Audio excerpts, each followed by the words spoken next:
Saudamos a todos os nossos queridos amigos e irmãos em Cristo Jesus. Seja bem-vindo ao estudo número 8 da lição da Escola Sabatina, Paternidade e Maternidade. Vamos orar ao nosso Deus. Pai querido que estás nos céus, na tua presença, nos introduzimos confiando nos méritos de Jesus. Derrama sobre mim e os meus irmãos o Espírito Santo prometido por Jesus. Que ele seja derramado dando-nos luz celestial para entendermos a missão que o Senhor nos deu como pais e mães, como filhos e filhas. Que o Espírito Santo nos ilumine nesse momento, em nome de Jesus. Amém. Paternidade e maternidade.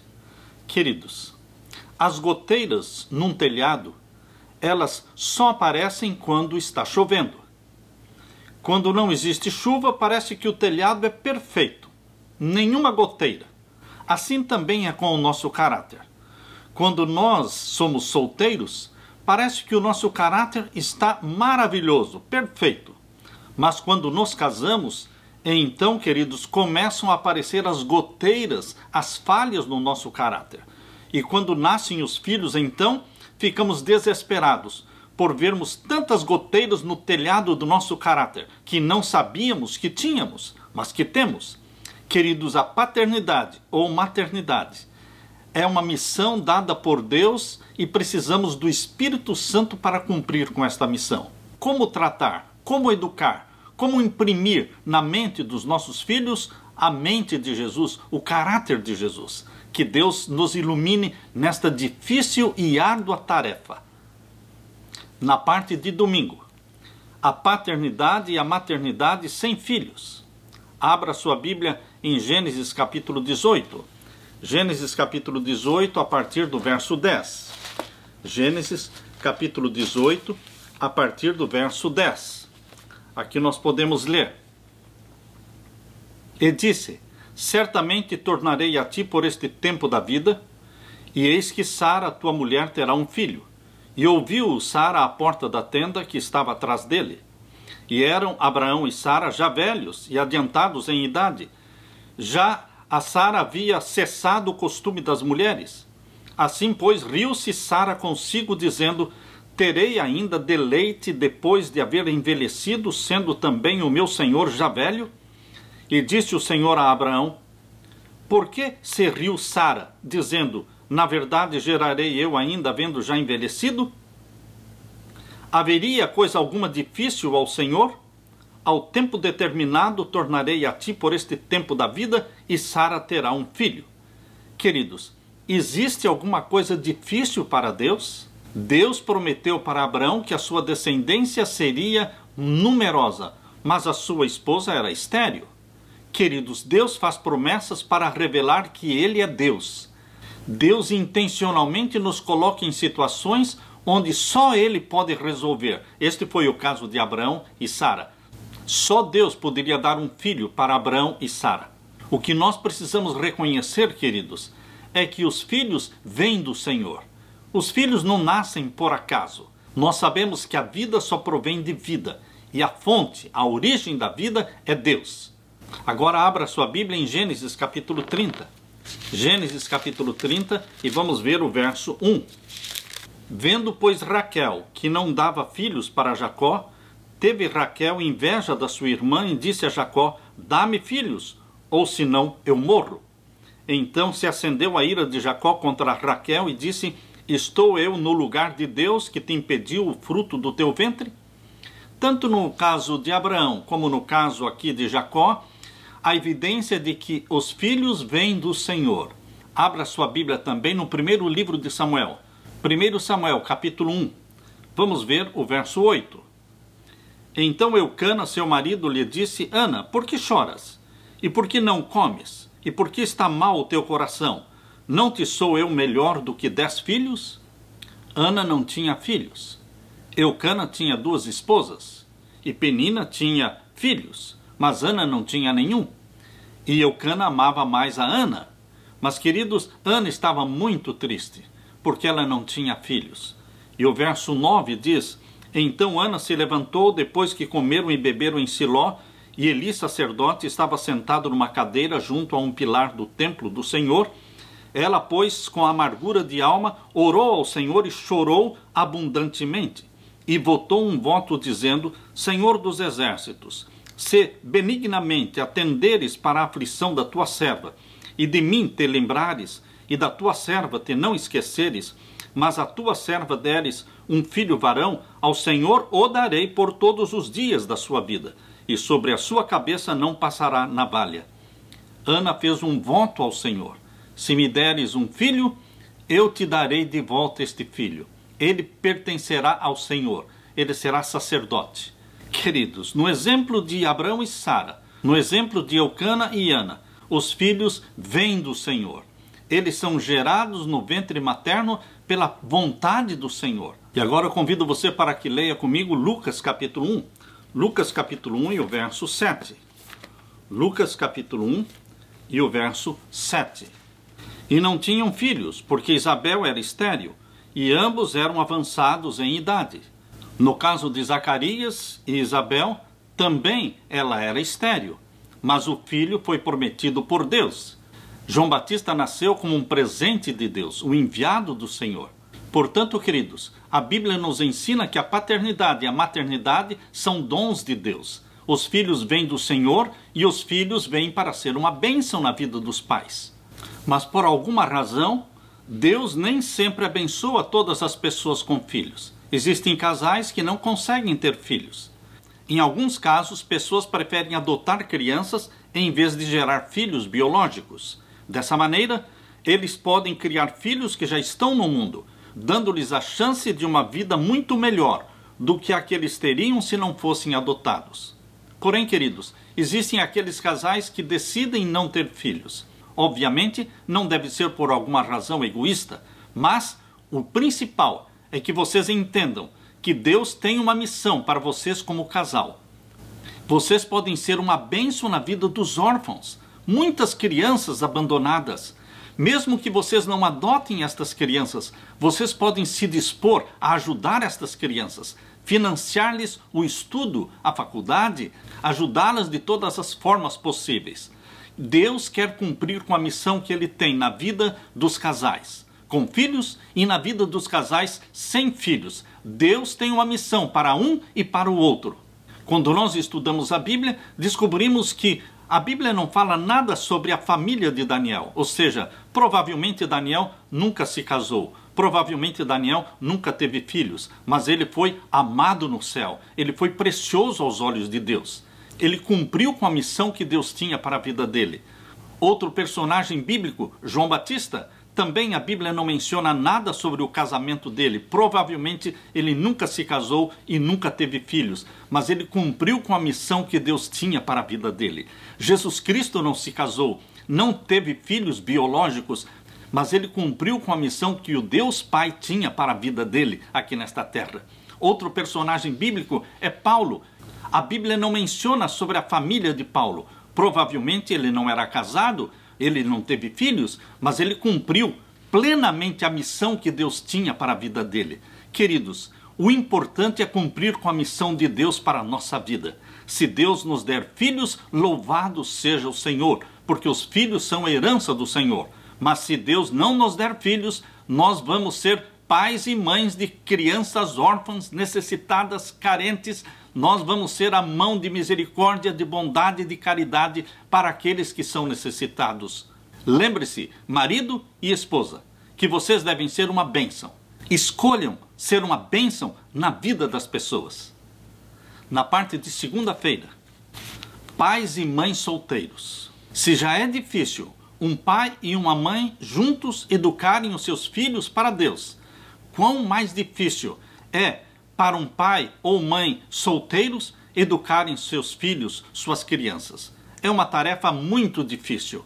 Nós temos que valorizar o trabalho que pais e mães solteiros fazem na educação dos seus filhos.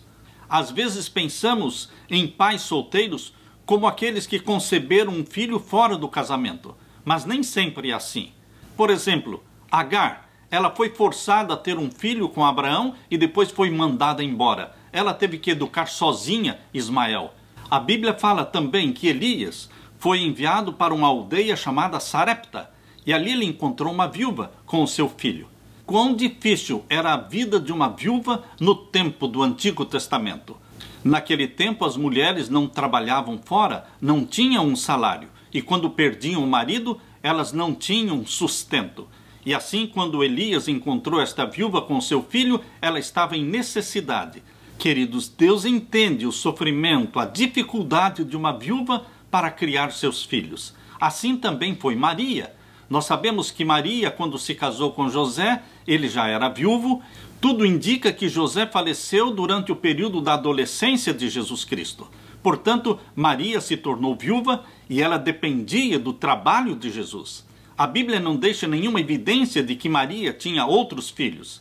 Por isso mesmo, na hora da morte, lá na cruz, Jesus Cristo pensou na sua mãe quando disse para João: João, eis aí a tua mãe. E olhando para Maria, disse: Maria, eis aí o teu filho. E João entendeu e cuidou de Maria. Maria não tinha outros filhos para cuidar dela. Deus entende sim a tarefa muito difícil de uma viúva ou de uma mãe solteira. É por isso mesmo, queridos, que Deus, lá em Tiago capítulo 1, verso 27, abra sua Bíblia, em Tiago capítulo 1 e o verso 27. Aqui nós podemos ler: a religião pura e imaculada para com Deus o Pai é esta: visitar os órfãos e as viúvas nas suas tribulações e guardar-se da corrupção do mundo. A religião pura e verdadeira é esta: cuidar dos órfãos, ou cuidar dos pais e das mães solteiros. A nossa ajuda não precisa ser somente financeira. Poderemos dar a esses pais e mães solteiros um pouco de descanso, ficando com seus filhos algum tempo, para que eles possam fazer outras tarefas. Podemos servir como mentores de seus filhos, ou ajudar a consertar coisas que estão estragadas na casa. Podemos ser as mãos de Deus de várias maneiras, a fim de apoiar os pais e as mães solteiros. O principal, meu querido irmão, minha querida irmã, é que nós sejamos uma bênção na vida das pessoas que Deus coloca no nosso caminho. Pessoas que estão à nossa volta, seja na nossa rua, na nossa vizinhança ou dentro da nossa igreja. Existem pessoas carentes, mães solteiras, viúvas, que estão passando por necessidades. E Deus quer que você seja a mão de Jesus Cristo auxiliando estas pessoas. Aleluia! Na parte de terça-feira, alegria e responsabilidade de educar filhos. Como é difícil educar filhos. Convido você para ler comigo Salmo 127. Salmo 127. Aqui nós lemos: e se o Senhor não edificar a casa, em vão trabalham os que a edificam. E se o Senhor não guardar a cidade, em vão vigia a sentinela. Inútil vos será levantar de madrugada, repousar tarde, comer o pão de dores, pois assim dá ele, Deus, aos seus amados o sono. Eis que os filhos são a herança do Senhor, e o fruto do ventre o seu galardão. Feliz é o marido e esposa que reconhecem que Deus é o fundamento e o alicerce do lar. Se Deus não edificar a casa, em vão trabalham os que edificam. Todo esforço feito sem Deus, de nada adianta. Nós temos que envolver Jesus Cristo no nosso casamento. Nós precisamos ir a Deus várias vezes por dia, perguntando: como devo ensinar esta criança? Como eu devo educá-la para o Senhor? Porque os meus filhos são herança do Senhor. Eles te pertencem, Senhor. Eu quero educá-los para ti, para que eles sejam teus. Mostra-me como fazer. Mostra-me como corrigir. Quando nós olhamos para um jardim bonito, todo colorido, cheio de flores, nós sabemos que alguém dedicou muito esforço, árduo trabalho, para que aquele jardim ficasse daquela forma. Assim também, queridos, quando nós vemos uma criança bem educada, respeitosa, obediente, nós sabemos que isto é resultado de muita oração, de muito jejum, de muito esforço, de muitas lágrimas, porque a obediência não vem como um dom natural nas crianças. Não, queridos. A obediência é um dom do Espírito Santo e nós, pais, temos que orar por isso. Temos que dedicar nossas crianças a Jesus. Temos que impor as nossas mãos sobre a cabecinha das nossas crianças e orar dizendo: Senhor, esta criança pertence ao Senhor. Ela é tua, derrama o Espírito Santo sobre ela. Me ensina Como educá-la? Como criá-la para o Senhor? Neste livro, Orientação da Criança, na página 31, fala sobre métodos de ensino. E aqui na página 31 nós lemos: se não os educarmos, haverá um que o fará, pois Satanás está procurando sua oportunidade de semear no coração a semente do joio. Se nós não educarmos nossas crianças, Satanás o fará. Queridos, como Satanás educa as nossas crianças? Usando a televisão, usando o iPad, usando o iPhone. Aqui na página 31, Deus está falando claramente: se nós não os educarmos, haverá quem o fará. Satanás está procurando sua oportunidade de semear no coração a semente do joio. E na página 32, nós lemos: a mãe irritada e impaciente cria impertinência na criança que tem ao colo, ao passo que modos gentis tendem a acalmar os nervos da criança. E na página 33, deve mostrar que como pais são eles que devem segurar as rédeas, governar e não serem governados pelos filhos. Devem ensinar que deles se requer obediência. São os pais que governam o lar, não as crianças. São as crianças que se sujeitam aos pais, não os pais devem se sujeitar às crianças. Pais e mães, a salvação eterna dos vossos filhos depende do vosso procedimento. Como educareis com êxito os vossos filhos? Não xingando, pois isso nenhum bem fará. Falai a vossos filhos como se tivesseis confiança em sua inteligência. Lidai com eles com bondade, ternura e amor. Dizei-lhes o que Deus quer que façam. Dizei-lhes que Deus quer que se eduquem e se preparem para ser colaboradores seus. Quando fazeis vossa parte, podeis confiar em que o Senhor fará a sua. Fica claro isto, queridos? Quando nós fazemos a nossa parte, podemos ter certeza que Deus fará a parte dele. E na página 34, mães, permiti que as crianças brinquem ao ar livre. Escutem os trinos dos passarinhos e aprendam o amor de Deus segundo se acha expresso nas belas obras que criou. E na página 35, evitem declarações enfadonhas para as crianças.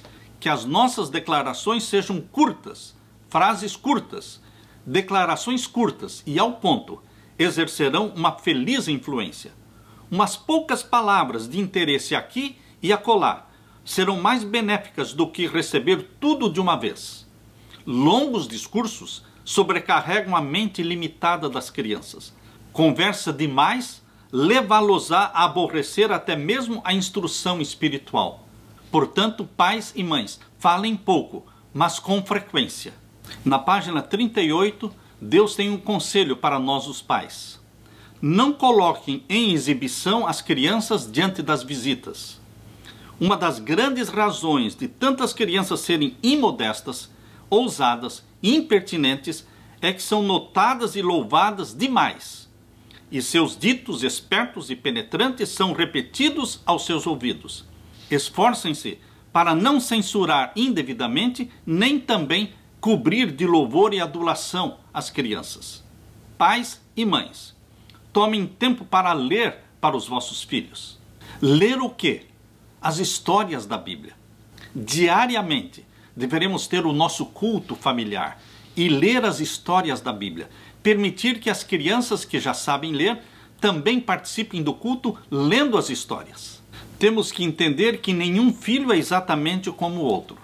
Mesmo que demos a mesma educação, mesmo que façamos exatamente a mesma coisa com um e com outro filho, os resultados podem ser diferentes. Assim foi com Adão e Eva, Abel e Caim. Tiveram a mesma educação e os resultados foram bem opostos. Assim foi também a educação que Isaac e Rebeca deram para Jacó e Esaú. No entanto, os resultados foram bem diferentes. Nós não podemos ter controle sobre os resultados, mas nós podemos ter o controle sobre a nossa educação. Como vamos educar os nossos filhos? Em Provérbios 22, verso 6, diz: instrui a criança no caminho em que ela deve andar. Queridos, esta é a nossa missão: instruir, ensinar, e os resultados ficarão com Deus, nas mãos de Deus. O Espírito Santo nos dará os resultados. Vamos abrir a Bíblia. Deuteronômio capítulo 6 e os versos 4 a 9. Deuteronômio capítulo 6 e os versos 4 a 9. Aqui nós lemos: Ouve, Israel, o Senhor nosso Deus é um único Senhor. Amarás, pois, ao Senhor teu Deus de todo o teu coração e de toda a tua alma e de todo o teu poder. E estas palavras que hoje te ordeno estarão no teu coração, e as intimarás aos teus filhos, e delas falarás assentado em tua casa, e andando pelo caminho, e deitando-te e levantando-te, também as atarás por sinal na tua mão, e te serão por testeiras entre os teus olhos, e as escreverás nos umbrais da tua casa e nas tuas portas. Queridos, aqui em Deuteronômio capítulo 6, nós encontramos a instrução de Deus de como educar os nossos filhos. Aqui existem 4 pré-requisitos. O primeiro, que reconheçamos que o Senhor nosso Deus é um único Senhor. É isso que está aqui no capítulo 6, verso 4. Ouve, Israel, o Senhor nosso Deus é um único Senhor. Devemos ensinar os nossos filhos que Deuteronômio capítulo 6, verso 4, quando diz o Senhor nosso Deus é um único Senhor. Único Senhor, a palavra hebraica aqui é Echad. É a mesma palavra hebraica usada também lá em Gênesis capítulo 2 e o verso 24, onde menciona: portanto deixará o varão a seu pai e a sua mãe, apegar-se-á a sua mulher, e ambos serão uma só carne. Uma só carne. Aqui em Gênesis 2, verso 24. E aqui em Deuteronômio capítulo 6, verso 4, ouve, Israel, o Senhor nosso Deus é um único Senhor. A palavra hebraica para único, Echad, está falando de uma unidade composta. Assim como homem e mulher são dois, mas se tornam uma só carne, é uma unidade composta. Assim também o Deus da Bíblia, o Deus Pai, Filho e Espírito Santo, é um único Deus, porque é uma unidade composta. Precisamos ensinar aos nossos filhos que o Deus da Bíblia, o Deus que criou céus e terra, ele se revela a nós através do Pai, Filho e Espírito Santo. Então, queridos, o primeiro requisito, conforme está expresso aqui em Deuteronômio capítulo 6 e o verso 4, é ensinar aos nossos filhos que o nosso Deus é um Deus triuno, Deus Pai, Filho e Espírito Santo. E o segundo requisito está no verso 5. Amarás, pois, o Senhor Deus de todo o teu coração, de toda a tua alma e de todo o teu poder. Nós precisamos amar a Deus com todo o nosso ser. Este é o segundo requisito. O terceiro requisito, que guardemos a sua palavra. Capítulo 6 e o verso 6. E estas palavras que hoje te ordeno estarão no teu coração. Nós temos que guardar a palavra de Deus em nosso coração, porque é um bom lugar para guardar. E o requisito número 4, que compartilhemos com os nossos filhos o que nós sabemos sobre Deus. Esse é o requisito que está em Deuteronômio 6 e os versos 20 a 23. Aqui diz: quando teu filho te perguntar pelo tempo adiante, dizendo quais são os testemunhos e estatutos e juízos que o Senhor nosso Deus vos ordenou, então dirás ao teu filho: éramos servos de Faraó no Egito, porém o Senhor nos tirou com mão forte do Egito, e o Senhor fez sinais grandes e penosas maravilhas no Egito, a Faraó e a toda a sua casa aos nossos olhos. E dali nos tirou para nos levar e nos dar a terra que jurara aos nossos pais. Nós precisamos contar e recontar as maravilhas de Deus para os nossos filhos. Usar os cultos da família, todas as manhãs e todas as noites, para memorizar os grandes feitos do Senhor, os grandes milagres do Senhor. Na parte de quarta-feira, a paternidade e a maternidade como discipulado. A Bíblia nos dá bons exemplos e maus exemplos de educação dos filhos. Aqui nós temos o exemplo de Abraão e o exemplo de Eli. Abra sua Bíblia em Gênesis capítulo 18. Gênesis capítulo 18 e os versos 18 e 19. Aqui nós lemos: visto que Abraão certamente virá a ser uma grande e poderosa nação, e nele serão benditas todas as nações da terra, porque eu o tenho conhecido, que ele, Abraão, há de ordenar aos seus filhos e à sua casa depois dele, para que guardem o caminho do Senhor, para obrarem com justiça e juízo, para que o Senhor faça vir sobre Abraão o que acerca dele tem falado. Deus, em sua presciência, conhece o fim desde o princípio. Ele viu que Abraão seria um pai fiel. educaria os seus filhos e a sua descendência nos caminhos do Senhor. E foi exatamente isso que Abraão fez. Porém, queridos, o outro exemplo que a Bíblia nos dá é o exemplo de Eli. Abra sua Bíblia no primeiro livro de Samuel, capítulo 3. O primeiro livro de Samuel, o capítulo 3, os versos 10 a 14. Aqui nós lemos: Então veio o Senhor, e ali esteve, e chamou como das outras vezes: Samuel, Samuel. E disse Samuel: Fala, porque o teu servo ouve. E disse o Senhor a Samuel: Eis aqui vou eu a fazer uma coisa em Israel, a qual todo o que ouvir lhe tinirão ambas as orelhas. Naquele mesmo dia suscitarei contra Eli tudo quanto tenho falado contra sua casa. Começá-lo-ei e acabá-lo-ei. Porque já eu lhe fiz saber que julgarei a sua casa para sempre, pela iniquidade que ele bem conhecia, porque fazendo-se os seus filhos execráveis, não os repreendeu. Portanto, jurei à casa de Eli que nunca jamais será expiada a iniquidade da casa de Eli com sacrifício nem com oferta de manjares. Queridos, aqui na Bíblia nós encontramos claramente um exemplo do pecado contra o Espírito Santo. Eli e os seus filhos, Ofni e Finéias, pecaram contra o Espírito Santo. Por isso que Deus diz aqui: porque jurei à casa de Eli que nunca jamais será expiada a iniquidade da casa de Eli. Qual foi o pecado de Eli? Ele não corrigiu seus filhos. Ele deixou que os filhos crescessem na desobediência, achando que quando eles ficassem mais adultos, eles mudariam de atitude. Mas isto não aconteceu. Quanto mais idade Ofni e Finéias adquiriam, piores se tornavam. Estavam ficando cada vez mais atrevidos, mais profanos, irreverentes, egoístas. A influência do sacerdote Eli era constantemente neutralizada pela maldade dos filhos. O pai passava por vexames e as coisas chegaram finalmente a tal ponto que a maioria dos jovens começaram a seguir o exemplo de Ofni e Finéias.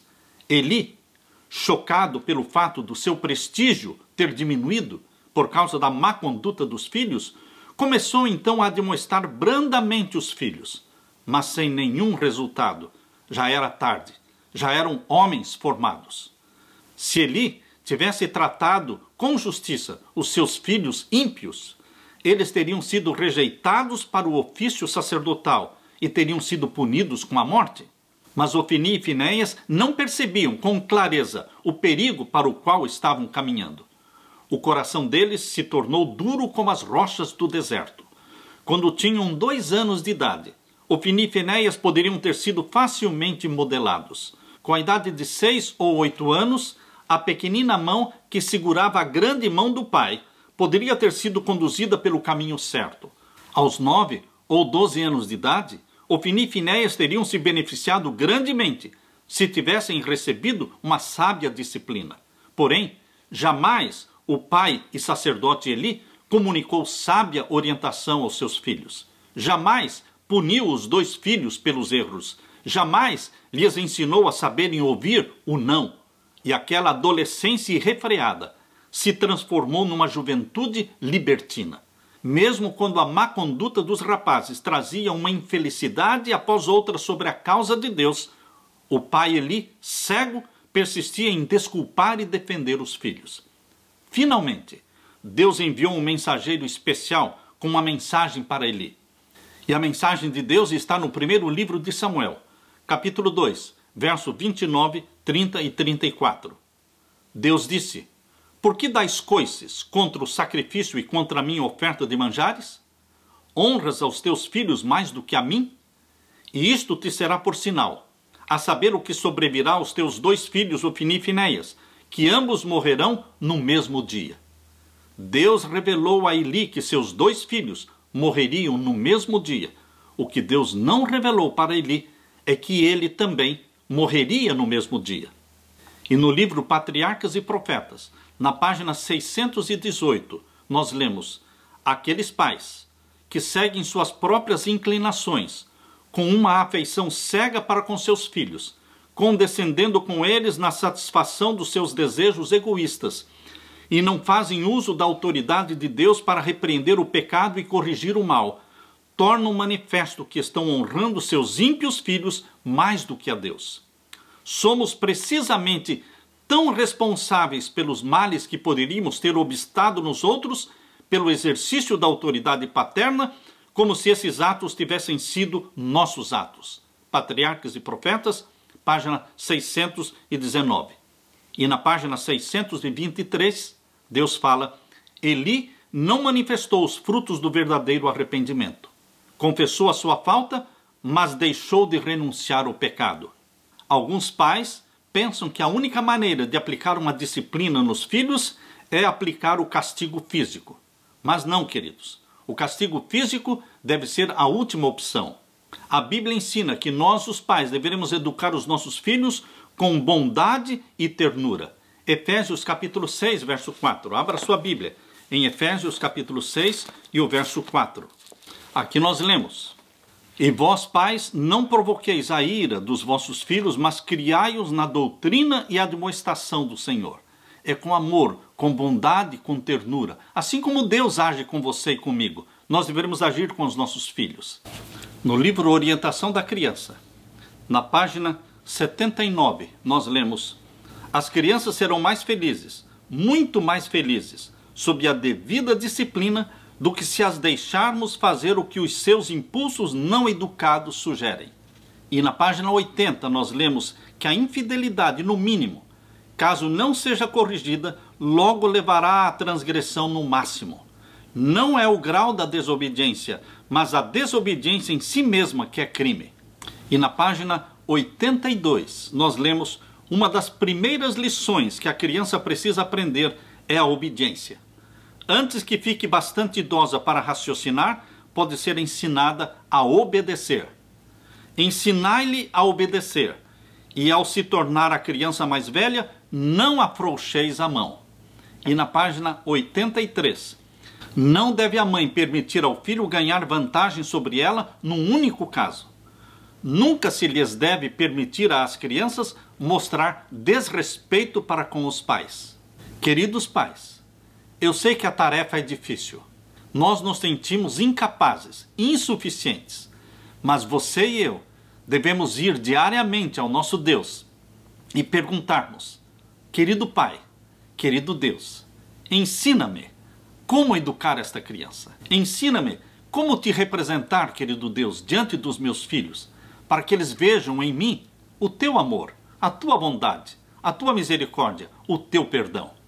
Na parte de quinta-feira, lutando por seu filho pródigo. Queridos, quem não tem um filho pródigo? A parábola que Jesus contou do filho pródigo se repete em quase que todos os lares dos filhos de Deus. Abra sua Bíblia e vamos ler Provérbios 22 e o verso 6. Provérbios 22 e o verso 6. Aqui nós lemos: Instrui o menino no caminho em que deve andar, e até quando envelhecer, não se desviará dele. Queridos, eu creio neste verso. Eu creio que a semente plantada na infância, aquilo que nós ensinamos para os nossos filhos nos 3 primeiros anos de vida, aquilo que nós ensinamos para os nossos filhos nos próximos 4 anos, até que eles alcançam os 7 anos de idade, isto fica gravado na mente dos nossos filhos. A semente plantada germinará. Cedo ou tarde ela vai dar os seus frutos. Por isso, queridos pais, o meu apelo é que não desistamos dos nossos filhos. Não desista do filho pródigo. Não perca a esperança. Não deixe de orar. Não deixe de jejuar. O filho pródigo saiu de casa sim. Esbanjou tudo que tinha. Pecou. Mas o filho pródigo também voltou. Ele tinha um lar para voltar. Ele conhecia o amor do pai. Assim também, queridos, nós não podemos desistir dos nossos filhos pródigos. Eu quero ler para vocês o que está neste livro, Orientação da Criança, na página 240 e 241. Antigamente, era considerada autoridade paternal. Então os filhos se achavam em sujeição aos pais. Temiam-nos e os reverenciavam. Nestes últimos dias, porém, a ordem está invertida. Alguns pais estão sujeitos aos filhos. temem contrariar a vontade dos filhos e, portanto, cedem.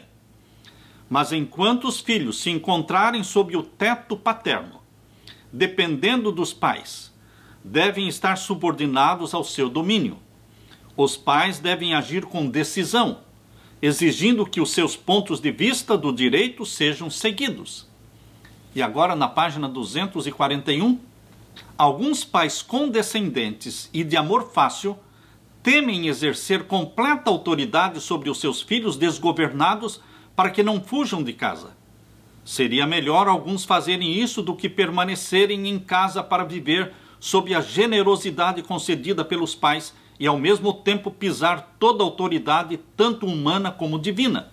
E o conselho de Deus, através da sua serva, nesta página 241 é: digam os pais ao menino ou jovem que ameaçam fugir de casa: meu filho, se você determinadamente prefere deixar a casa a obedecer leis justas e próprias, nós não lhe o impedimos. Você julga achar o mundo mais amigável do que os pais que de você têm cuidado desde a infância.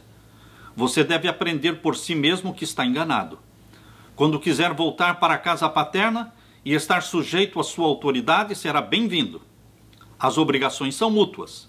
Enquanto tem o alimento, o vestuário e o cuidado paterno, está por seu turno sob a obrigação de se submeter às regras do lar e à disciplina sadia.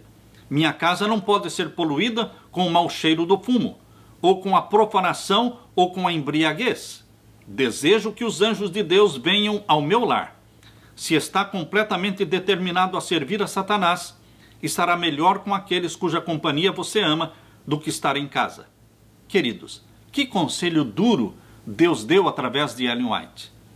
Nós não podemos impedir que os filhos pródigos abandonem a nossa casa, mas deveremos falar com muito amor, com lágrimas nos olhos, do amor que nós temos por eles, mas também do amor que nós temos para com Jesus. Deveremos explicar para os nossos filhos que nós não podemos permitir, dentro da nossa casa, o pecado sendo praticado debaixo dos nossos olhos.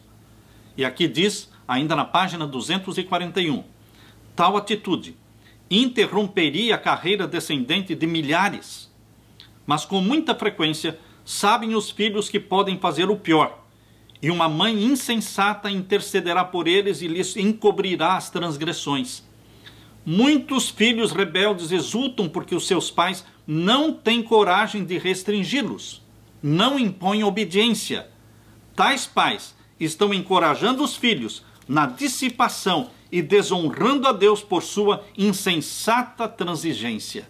Na página 242, Deus fala: quando os filhos erram, devem os pais tomar tempo para lhes ler ternamente a palavra de Deus e as admoestações que especialmente se apliquem ao seu caso.